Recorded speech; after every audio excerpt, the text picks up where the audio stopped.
Boa tarde, pessoal. A gente vai tentar fazer hoje aqui uma videoaula sobre um dos textos complementares desse segundo módulo, que é o texto O que é Realidade, né, de autoria de João Francisco Duarte Júnior.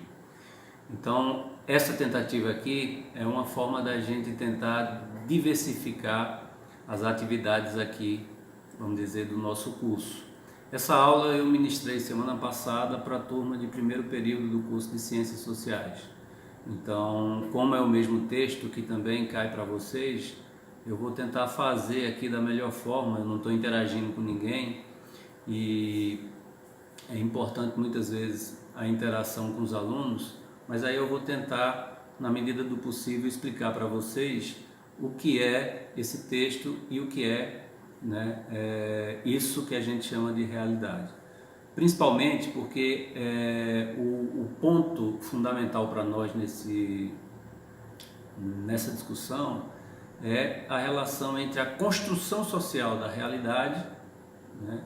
Isso que a gente chama de realidade, entre aspas, e como se dá essa construção e de que forma nós nos sentimos diante disso que nós chamamos de realidade.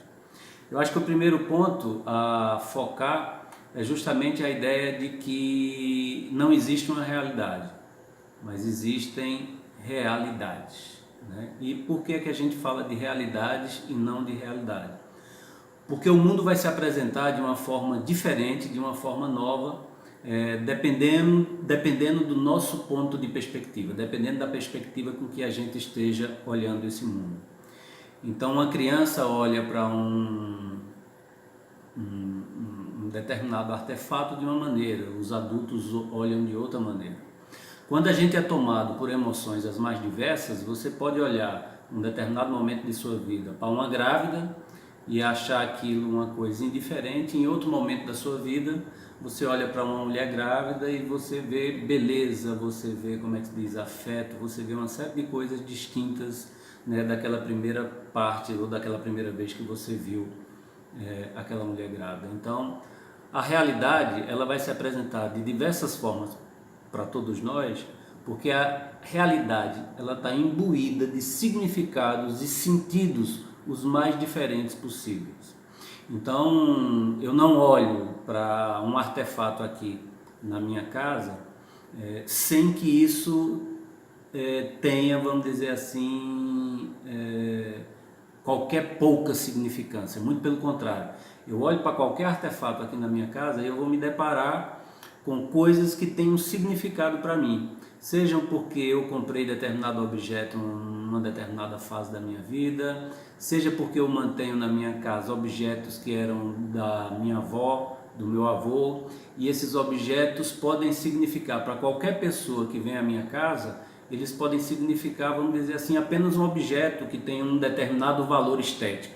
Mas para mim não é apenas o valor estético que vai contar. Para mim é a oportunidade de ter na minha casa uma memória que está relacionada aos meus antepassados. E essa memória está aivada, vamos dizer assim, de inúmeras emoções. Então, a realidade, e isso que a gente está discutindo aqui, ela está permeada por sentidos e significados.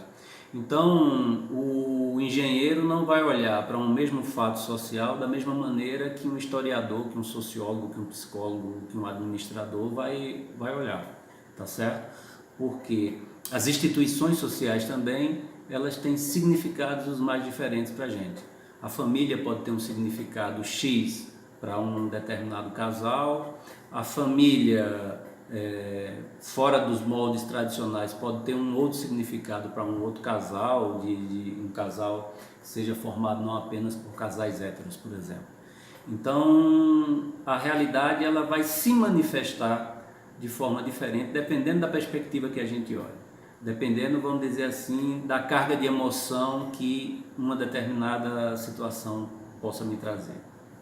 Então, antes de tudo, é importante que, para a gente pensar a realidade, é importante que a gente compreenda que essa realidade social ela é construída socialmente.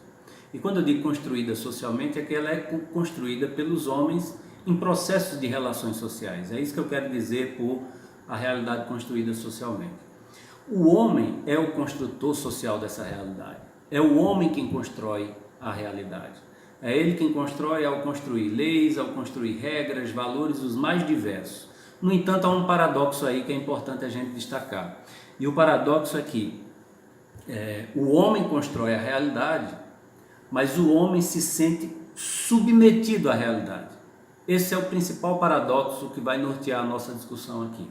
E que eu acho que é importante que cada um possa se dar conta do que está contido nessas duas frases, ou nessa questão, tá? Que é o fato de que o homem é o construtor da realidade, mas ao mesmo tempo esse homem, ele vamos dizer assim, ele se sente submetido à realidade. Ele constrói a realidade, ou seja, ele é um sujeito ativo no sentido de construí-la, mas no cotidiano, no dia a dia, todos nós nos sentimos submissos a ela. É como se a gente se sentisse passivo diante da realidade, diante da monstruosidade que vamos dizer assim, isso que a gente chama de realidade. Ou seja, eu tenho um sentimento muito forte de que eu posso alterar essa realidade muito pouco, apesar de que é o homem quem a construiu, tá certo?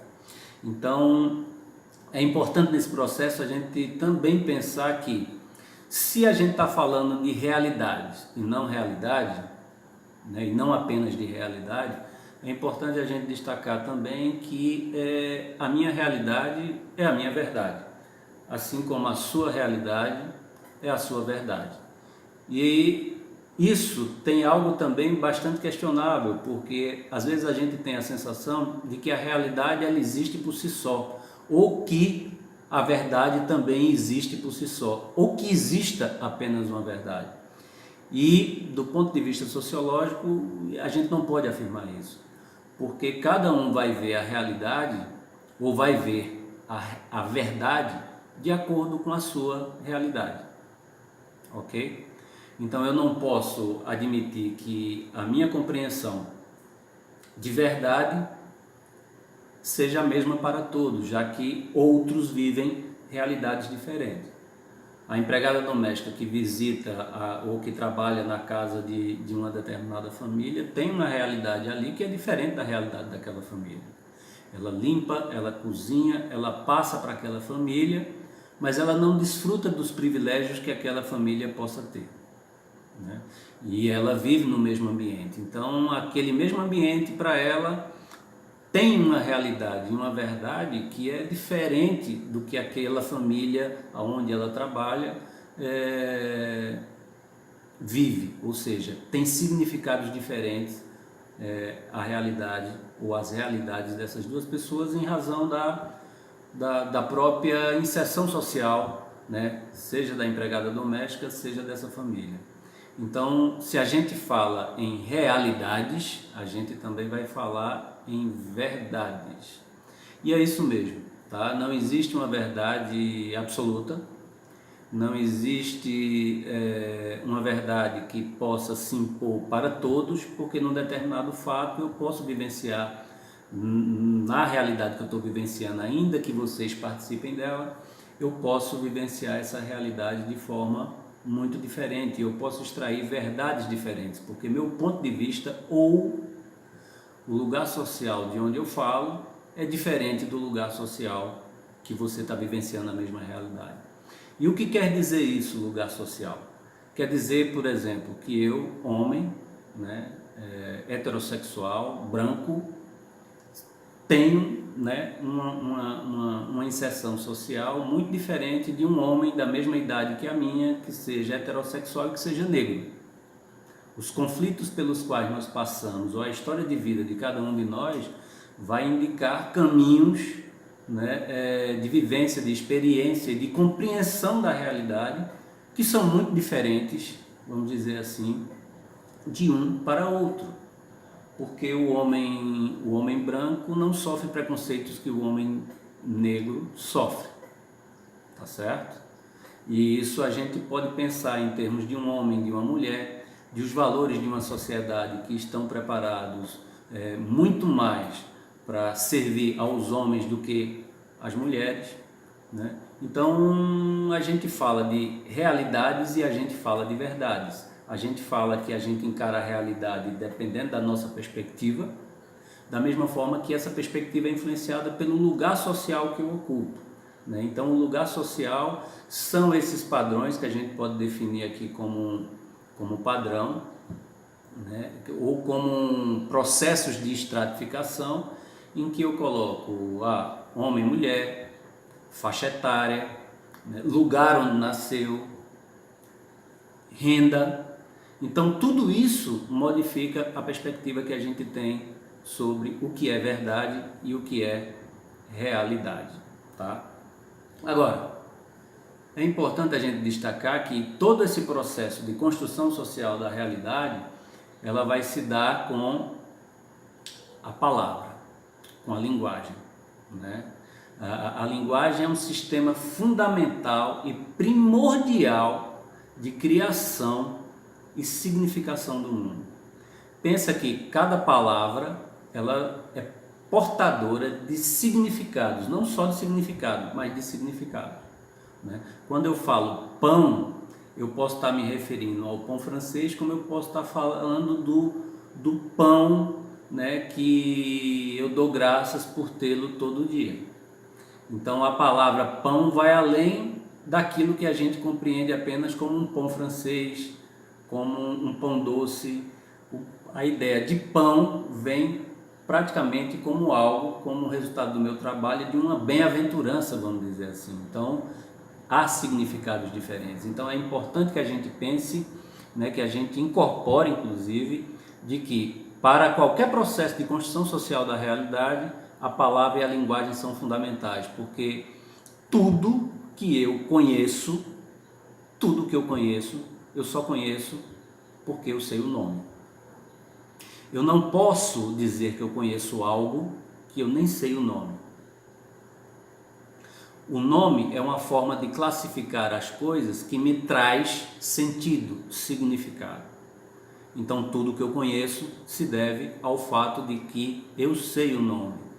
Se deve ao fato de que os homens e mulheres nomearam aquela coisa, atribuíram nome àquela coisa.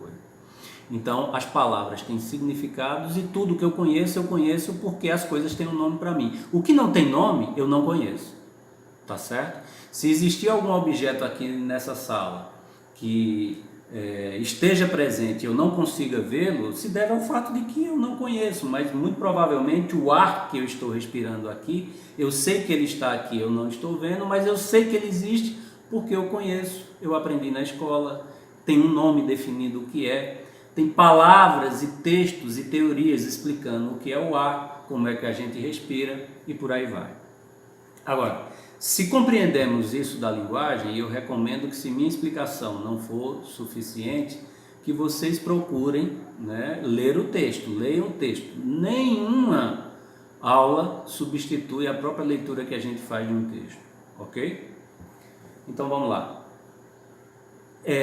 Compreendido o papel da palavra, compreendido o papel da linguagem, é importante destacar que nós, seres humanos, temos uma consciência que a gente chama de consciência reflexiva. O que é a consciência reflexiva? É a consciência que é capaz de pensar sobre o próprio sentimento ou sobre o próprio pensamento. Então, nós, seres humanos, a gente tem uma consciência reflexiva. E essa consciência reflexiva, ela me permite pensar sobre o meu próprio pensamento. Ela me permite refletir sobre quem eu sou, né? Isso a gente chama de consciência reflexiva. E essa consciência reflexiva também é importante, né? Porque o homem criou, por meio dessa consciência, dessa capacidade que ele tem de refletir sobre si mesmo, ele criou o que a gente chama de tempo. Nenhum animal vive na dimensão temporal que nós construímos socialmente. Passado, presente e futuro. Quando eu falo aqui qualquer coisa, já é passado. Eu vou falar passado, já é passado, tá certo? Futuro ainda não chegou. Futuro, quando eu estou dizendo futuro ainda tá vindo. Futuro. Toda vez que eu digo futuro, ele ainda vai vir, porque quando eu digo futuro já é presente. Então isso é uma construção social. nós conseguimos classificar ou colocar a nossa experiência de vida numa linha do tempo que vai do passado ao futuro. Ou seja, na verdade, os animais eles vivem um eterno presente contínuo. Eles estão vivendo um presente contínuo constante. Diferente de nós que lembramos do que fizemos ontem, de que aquela experiência que aconteceu antes de ontem foi importante para mim, foi dolorida, mas foi importante para eu seguir novos rumos a partir de hoje, né? Isso é a consciência reflexiva. E a ideia de tempo é também uma construção social, é uma invenção nossa. A ideia de que eu vou passar do Natal para o Ano Novo e assim que eu pisar no dia 1º de janeiro, tudo na minha vida vai mudar. Isso é uma expectativa que a gente cria, né, que nós criamos, que não tem qualquer relação com a natureza. É uma expectativa que a gente cria na esperança de que o ano que vai entrar seja bom. Mas nada vai mudar se suas atitudes não mudarem do dia 31 de dezembro ao dia 1º. Ok? Então, o calendário, que é uma invenção do homem, que é uma construção social, não diz nada que na mudança do dia 31 de dezembro para o dia 1º, sua vida vai se transformar da água por vinho e que você vai ficar rico e que você vai ter muita sorte e que você vai ter muitos amores. Isso é uma construção social, né? Então, entendemos a dimensão do tempo também? Alguma dúvida? Se tiver alguma dúvida, volta um pouquinho aí na gravação ou vai ao texto e lê, tá? O tempo é uma criação social, é uma criação do homem, né? E os significados que estão associados à ideia de tempo é também uma criação do homem, ok? Portanto, vamos definir aqui para a gente, depois de tudo que nós falamos, que o mundo, a ideia de mundo é um conjunto ordenado de tudo aquilo que tem nome. Os animais não têm a compreensão que nós temos sobre as coisas, sobre o nome das coisas. Eles vivem naquele mundo deles e esse mundo dos animais está muito mais associado ao ambiente do que a ideia de mundo. Ora, mas o que é que você quer dizer, Fernando? O que eu estou querendo dizer a vocês é que os animais, eles vivem no ambiente que eles estão. Nós, seres humanos, nós, homens e mulheres, a gente vive no mundo. A gente não fica circunscrito apenas ao ambiente, mesmo que eu nunca tenha saído desse ambiente. Por quê? Porque se eu disser a vocês, ou se vocês disserem a mim, o que é, ou me perguntar o que é o Japão, eu vou ser capaz de ter uma ideia do que é o Japão, de que é outra cultura, que vive milhões de pessoas num espaço muito pequeno, que eles são desenvolvidos tecnologicamente, que eles têm um biotipo diferente do nosso, mas eu nunca fui ao Japão. Então eu tenho um conhecimento sobre uma realidade que eu nunca fui pessoalmente. Os animais não têm, não adianta eu chamar a minha cadela e explicar para ela o que é o Japão, que não vai fazer o menor sentido. Então os animais vivem no ambiente ao mesmo tempo que nós, justamente por conta da linguagem, da palavra, a gente conhece ambientes e conhece épocas, né, passadas que a gente não seria possível a gente ter vivido e a gente conhece por conta da linguagem, por conta da história, por conta da leitura. Isso é consciência reflexiva e isso também é o papel que a linguagem tem na nossa vida. Portanto, o mundo é o conjunto ordenado de tudo aquilo que tem nome. É assim que a gente se diferencia do animal, que vive no ambiente e nós vivemos no mundo, porque a gente conhece coisas que a gente não necessariamente esteve lá, né, para vivenciar ou para viver. A gente tem conhecimento, uns mais profundos, outros mais superficial, do que é a Europa, do que é o Oriente, do que é o Canadá, do que é as Bahamas e por aí vai. E não necessariamente a gente esteve por lá. Então, tudo que existe para o homem tem um nome. Tudo que existe para o homem tem um nome. Tá certo? Então, a gente está compreendendo que a construção social da realidade, isso que a gente chama de realidade, passa pelo sistema linguístico empregado pela nossa comunidade. Passa pelo sistema linguístico empregado pela sociedade. Então, a construção da realidade não pode existir ou não existiria se não houvesse um sistema linguístico. capaz de trazer para a gente conhecimento daquilo que a gente nunca viu pessoalmente, e que esse conhecimento associado a inúmeros significados. Porque se a gente falar da população persa, ou se a gente falar dos romanos, a gente não precisa necessariamente ter vivido lá para saber como era, porque a linguagem foi capaz de trazer para a gente o sentido, o significado por meio do texto escrito, por meio da história, ok? Então vamos lá, compreendemos isso? Eu acho que vocês compreenderam. Se não compreendeu, volta à gravação e vai ao texto, tá? Se isso não for suficiente, professor, eu voltei 10 vezes a gravação, eu reli o texto e não compreendi, passa a mensagem para mim, ok? Vamos lá. Esse é o ponto mais difícil agora, é esse que eu vou tratar aqui com vocês. Né? Se a gente compreendeu a questão da construção social da realidade, tendo como referência a linguagem, a gente vai pensar agora mais ou menos como isso acontece. E aí está a parte mais difícil, porque vocês vão ter que dominar algumas outras referências, né? Como dialética, como contradição, por exemplo. E aí eu vou recomendar outras leituras, porque as leituras que a gente dá em sala de aula nem sempre são suficientes para vocês compreenderem. O bom aluno é aquele que vai além do que está definido para aprender. Uma coisa é vocês passarem nessa disciplina, outra coisa é, com um diploma, vocês serem capazes de dar conta no emprego de vocês, das atividades de vocês, daquilo que vocês aprenderam aqui. Então, o bom aluno, ele não fica restrito às leituras que o professor passa, ele vai além. Então eu sugiro, a gente está fazendo a leitura aqui do texto chamado O que é Realidade. Eu sugiro a vocês que façam agora uma leitura, uma outra leitura de um texto chamado O que é Dialética.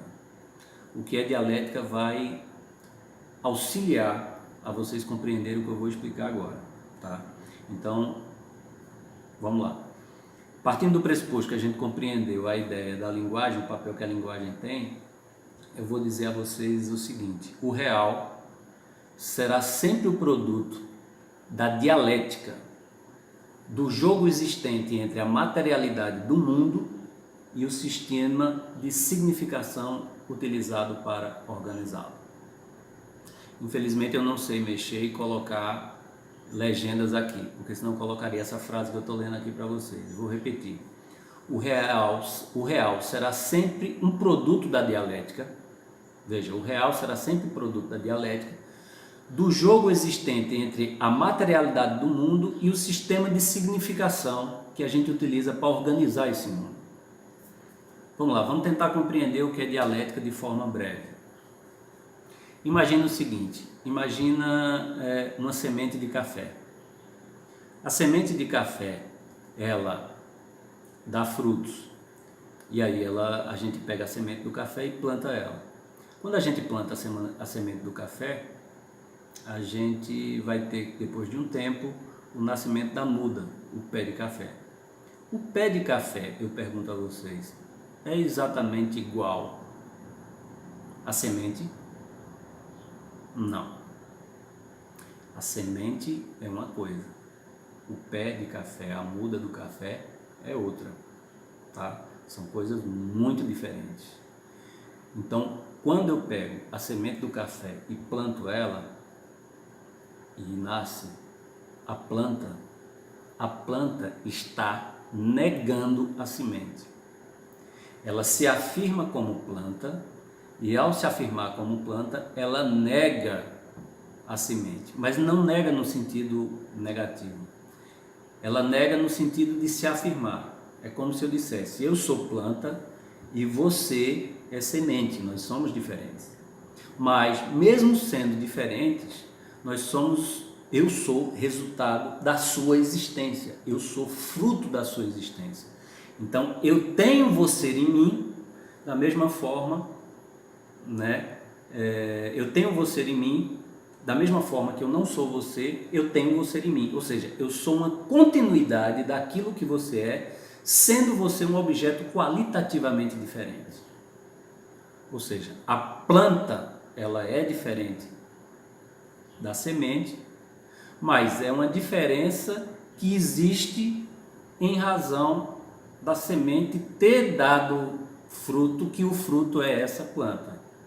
Ou seja, são coisas diferentes, mas que uma não existiria sem a outra. Isso é dialética.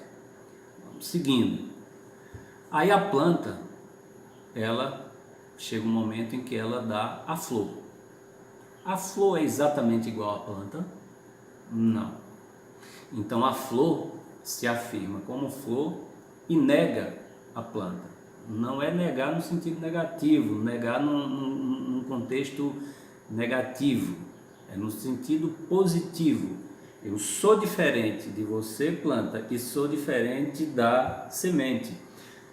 E como eu sou diferente, eu me afirmo nessa diferença. No entanto, eu existo porque primeiro existiu a semente e depois a planta. Eu sou a continuidade de vocês, ainda que eu seja diferente. Aí a flor dá o fruto. O fruto é igual à flor? Não, pelos mesmos motivos que a gente já ligou. O fruto é igual à planta? Não, pelo mesmo motivo que nós já falamos. O fruto é igual à semente? Não, mas no fruto tem a semente. E o fruto vai dar, né? Vai fazer surgir a semente novamente. E todo o processo se inicia. Isso quer dizer o seguinte, que meu nome é Júnior, por exemplo. Eu sou distinto do meu pai. Apesar da gente ter o mesmo nome, eu não sou igual ao meu pai. Não sei se quando meu pai atribuiu o nome dele a mim, colocou Júnior no final, eu não sei se ele queria que eu fosse exatamente como ele, né? Eu idealizava isso, mas eu não sou igual ao meu pai, eu sou muito diferente. Teria vícios diferentes, teria virtudes diferentes, teria equívocos diferentes, mas sou diferente. Mas eu não existiria se não fosse ele e a minha mãe. Eu sou a continuidade dele, não a continuidade no sentido apenas de valores, de compreensão de vida, etc. Eu sou a continuidade, mas eu sou uma continuidade distinta, qualitativamente diferente. Nem melhor nem pior, diferente. Tá claro? Então a gente carrega dentro da gente um monte de gente que a gente ao longo da vida conviveu e aprendeu. Então dialética é eu me encarar como uma pessoa que, por mais que eu tenha passado situações difíceis, aquelas situações difíceis foram capazes de moldar o que eu sou. Eu sou produto dessas situações difíceis. Eu sou produto também daquelas pessoas que são minhas inimigas, porque de alguma forma elas moldaram o meu comportamento. Eu sou produto daquelas pessoas que são minhas amigas. Eu sou produto da minha interação com os meus alunos. Compreender isso é compreender isso que a gente está chamando de dialética. Ou seja, há uma frase que é tipicamente dialética: ninguém ganha nada sem perder algo. Essa frase é profundamente dialética. Reflita por quê. Ninguém ganha nada sem perder algo. E ninguém perde nada sem ganhar alguma coisa. Tá certo? Então a ideia de dialética, ela traz presente uma ideia de contradição. Agora, não é contradição no sentido de que quando eu falo contradição, eu estou falando de algo que está errado. Não, é porque a realidade, ela é contraditória. E por que a realidade é contraditória? A realidade é contraditória porque a nossa realidade, ela nos apresenta coisas das formas as mais diferentes. Nós somos estimulados pela grande mídia constantemente a consumir tudo que é novo. Você tem um aparelho de televisão velha, então para o seu prazer, já que você trabalhou muito, juntou dinheiro, compra um aparelho de televisão nova. Você é estimulado a trocar seu celular novo porque já existe um mais moderno, melhor, atual, então o velho, o antigo é ruim. Então a gente vai lá e troca. Nós somos estimulados a trocar de carro porque os carros mais novos são mais seguros, são melhores que os antigos, o velho, o antigo é ruim. Nós vamos lá e trocamos de carro.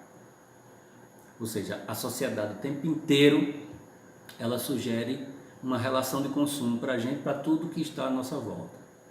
E por que essa realidade ela é contraditória? Porque vem a igreja, vem a família e nos ensina que aquela mulher que eu vou escolher para viver a minha vida, eu devo viver a vida toda com ela e não trocar ela quando ela ficar velha.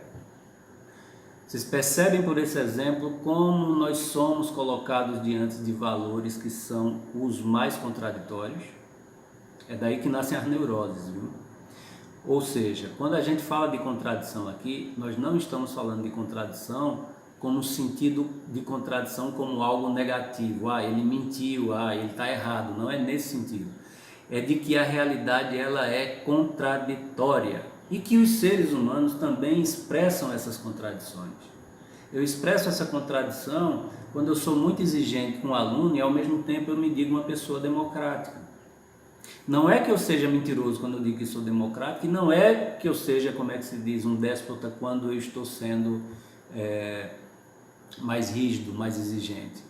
É que a gente interpreta essas relações, veja, nós interpretamos essas relações de forma diferente, porque a gente viu que cada um vivencia na realidade, a gente apreende coisas diferentes da realidade. Então o aluno pode ver, o cara é democrático, mas o cara é extremamente inteligente, exigente. Então ele me parece ser, vamos dizer assim, contraditório ou autoritário, né? E aí a necessidade que a gente tem de compreender bem o que é ser democrático e compreender bem o que é ser exigente, né? Eu me considero democrático, e aí eu estou dando um exemplo, tá? Não estou falando de mim, eu estou dando um exemplo para a gente entender a dialética. Eu me considero democrático quando eu respeito bem as regras. Agora, eu tento cumprir as regras com toda a rigidez possível. Mas se eu disse que o aluno tem direito de me questionar porque eu dei uma nota e ele achou a nota baixa, eu acato a própria regra, eu estou sendo democrático, né? Eu não dei a nota a ele e ele ficou insatisfeito e depois eu me recusei a analisar a nota dele. Tá claro? Então, nós, seres humanos, somos contraditórios, porque a gente afirma coisas para a vida e muitas vezes, para outras coisas muito semelhantes, a gente tem pontos de vista diferentes. Isso nem é ruim, nem é bom. Simplesmente, a gente é assim, ok? Então, esse era mais um exemplo para a gente entender o que é contraditório, né? Dentro da lógica do que é dialética. Porque se há dialética, há transformação. Se há dialética, há transformação. E se há transformação, há conflito. Não existe transformação sem conflito, assim como não existe conflito sem transformação. Ok?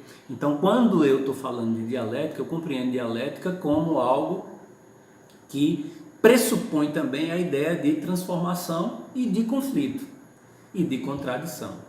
Então, transformação, conflito, contradição estão presentes dentro da maneira de pensar dialética. Então, pensar dialética é sempre pensar naquela figura que eu falei há pouco atrás, da semente de café, da planta, da fruta e da semente novamente, ok? Pressupõe pensar que dialético já está dizendo, há um diálogo. Eu faço uma afirmação, vem uma pessoa